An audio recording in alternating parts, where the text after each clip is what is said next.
টাকা ফেরত দিচ্ছি, টাকা ফেরত দিচ্ছি।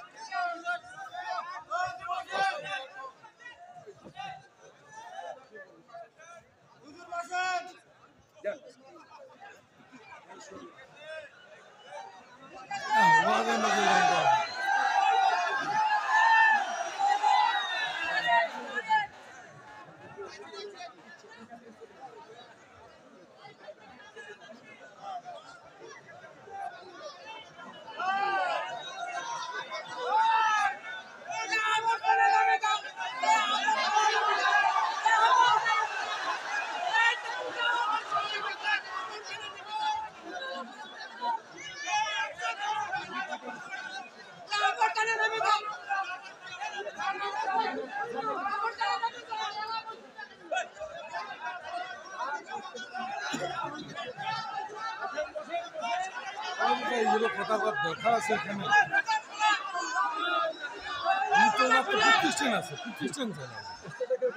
শুরু থেকে ঝামেলা, শুরু থেকে ঝামেলা।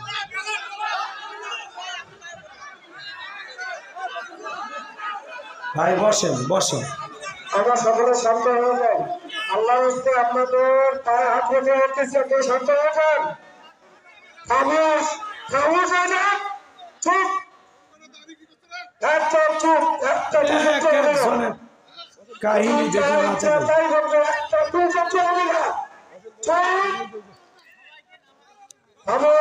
সবাই বসেন, সবাই বসে। আজকে মাহফিলগুলোতে কিছুদিন আগেও আমরা কথা বলতে গেলে এক শ্রেণীর মানুষ আমাদেরকে বুদ্ধি দিয়ে পরামর্শ দিয়ে সহযোগিতা করতেন। তাদের পরামর্শ কেমন যে হুজুর ওয়াজ যা করবেন করবেন, খবরদার রাজনীতির কোনো কথা বলবেন না। তো এটা 5 আগস্টের আগে হইতো। ইদানিং আবার কিছু মানুষ তাদের বাতাসে হোক আর তাদের সুরে হোক, তারাও একটু বলার চেষ্টা করতেছে। আমি এখানে বসার পরেই সামনে থেকে একজন শ্রোতা বললেন, ওয়াজ করেন, রাজনীতির কথা জান বললেন না। এই যে আপনি যেই কথাটা বললেন, কেন বললেন? পোস্টারে কি লেখা আছে আজকে বিএনপির সমাবেশ, জামাতের, পালিয়ে যাওয়া আওয়ামী লীগের? কার এটা? কিসের সমাবেশ বলেন তো? কি জাতীয় পার্টির সমাবেশ? ভিপি নুরের গণ অধিকার পরিষদের সমাবেশ? তাহলে কার সমাবেশ? আপনি এই কথা কেন বললেন মাহফিলে? আপনারা তো প্রথমেই মন খারাপ করে দেন। এই জন্য শোনেন, আমার ছোট্ট একটা পরামর্শ, যতদিন মাহফিল করবেন পোস্টারে বক্তার নামের নিচে আলোচনার বিষয় লিখে দেবেন। বাপের বেটা হয়ে থাকলে আগামী বছর থেকে তাই করবেন।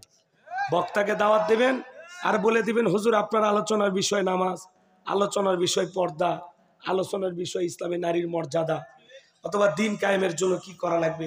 আপনি যেটাই শুনতে চান, সেটা রোজা হোক, হজ হোক, জাকাত হোক, যে কোনো বিষয়, সুদ হোক, ঘুষ হোক, জিনা হোক, কথা কি বোঝেননি, জিহাদ নিয়ে হোক, অথবা যে কোনো সূরার বিষয়, অথবা কোনো নবীর ঘটনা, এই কথাগুলো বললে মাথা গরম হয়ে যায়। কারণ লোড তো 16 বছরের নিচে, আবার নতুন করে কেন নেব? আপনাদের বুকের স্পর্ধা কোথা থেকে হয়? একজন আলেমকে দাওয়াতে এইভাবে কথা বলেন, আমি কেন এই জায়গায় রাজনীতি করব বলেন? আমি কি এলাকার ভবিষ্যতে এমপি হব? আমি যদি এলাকা আগামীতে নির্বাচনে মহিলা মেম্বার পদেও দাঁড়ায়, তাও তো ভোট দিবেন। আমি গঙ্গাছড়া রংপুরে রাজনীতি করে লাভ আছে? এই জন্য ভালো মন নিয়ে আমরা মঞ্চে আসি।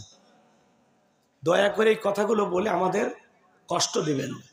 আমরা আপনাদের মেহমান, সারা দেশে যেহেতু ঘুরি, কি ওয়াজ করা লাগবে, কিভাবে করলে ঠিকঠাক হবে, একটু হলেও বুঝি দেখে তো দাওয়াত দিচ্ছেন, তাই না? খুব বেশি জ্ঞানী না, ছোট মানুষ, কিন্তু এই কথাগুলো আল্লাহর হস্তে কোনো মাহফিলে বলবেন না। সব কথা হজম করার শক্তি থাকা লাগবে। আপনি মানুষ না, খালি ভালো ভালো কথা শুনবেন, 2-1 বেকাতেরা শুনবেন না। চুরি করবেন, ডাকাতি করবেন, খুন করবেন, ধর্ষণ করবেন, দেশটাকে বিক্রি করে খাবেন, আর কিছুই বলা যাবে না। আপনার প্রেসক্রিপশন নিয়ে আমি চলবো? হ্যাঁ, ডাক্তার যদি রুগীর কথা শুনে চিকিৎসা করে, রোগ ভালো হবে? হ্যাঁ,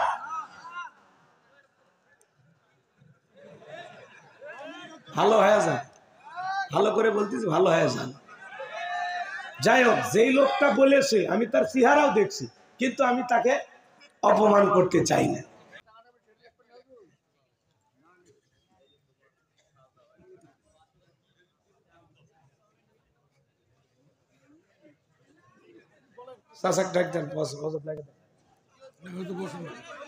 টাকা ফেরত দিচ্ছি, টাকা ফেরত দিচ্ছি।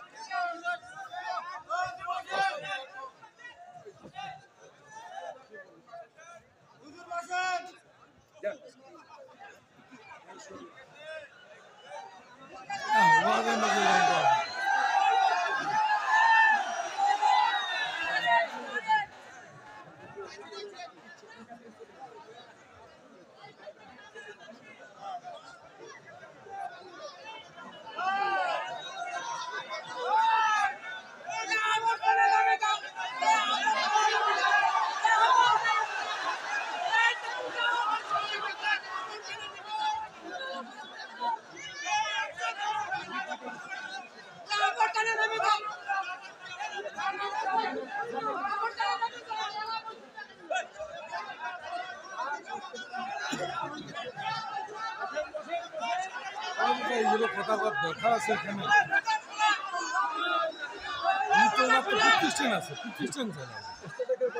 শুরু থেকে ঝামেলা, শুরু থেকে ঝামেলা।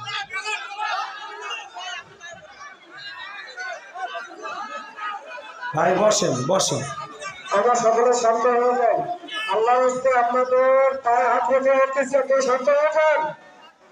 খামোশ, খামোশ হয়ে যান, চুপ, একদম চুপ, একটা কাহিনী দেখে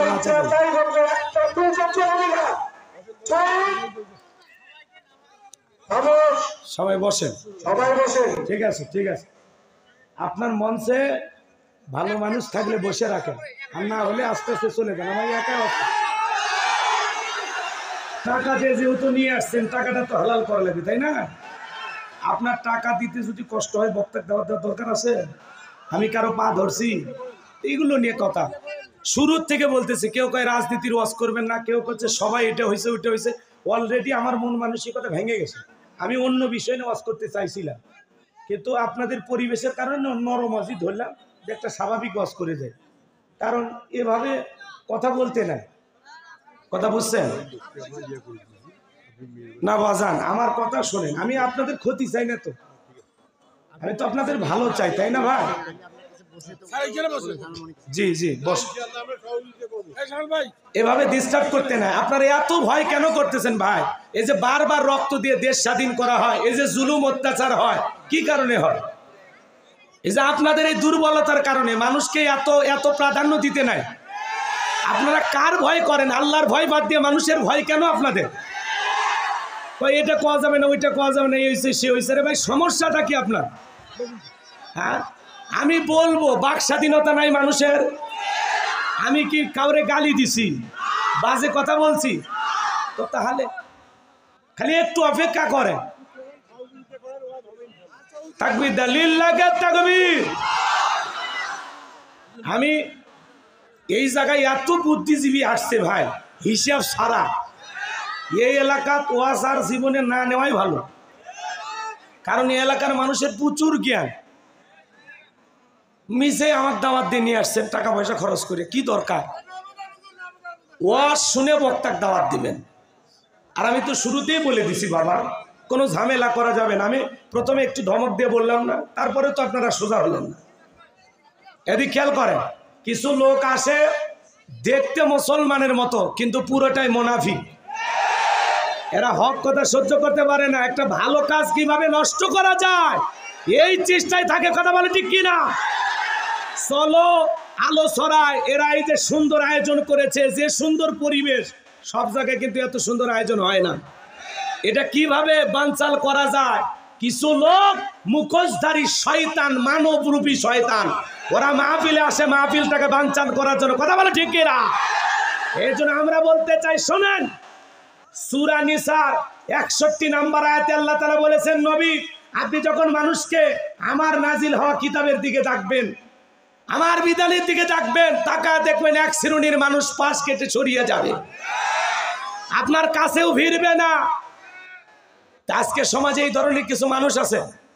আমরা কথা বলবো স্বাধীনভাবে, আগেই তো ভয় করিনি, এখন তো ভয় করার টাইম নাই। কি কঠিন পরিবেশের সময় আমরা মাহফিল করে লাইট বন্ধ করে পেলে গেছি। কথা বলেন ঠিক কি না?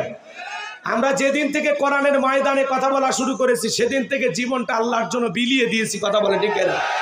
বিদায় আমাদেরকে চোখ রাঙানি দেখাবেন না। আমরা মুসলিম জাতির পিতা ইব্রাহিমের সন্তান, যে ইব্রাহিম আল্লাহর খুশির জন্য নমরুদের আগুনে পুড়তেও রাজি। কথা বলেন ঠিক কি না? আমরা কোন বাতিলের রক্তচক্ষুকে ভয় পাই না। আমরা ইসমাইলের ভাই, যে ইসমাইল আল্লাহর খুশির জন্য ছুরির নিচে জবাই হইতেও রাজি। কথা বলেন ঠিক কি না? পাগলকে বলবেন না নৌকা না রাস না, তাহলে কিন্তু অবস্থা খারাপ। আমি ঠান্ডা মাথায় ওয়াজ করতেছিলাম, মাথাটা গরম করে দিবেন না, তাহলে একেবারে উল্টা পাল্টা করলে তুফান তুলে ছুঁয়ে চলে যাবে। পরে কিন্তু এই তুফান থামানোর কেউ থাকি না।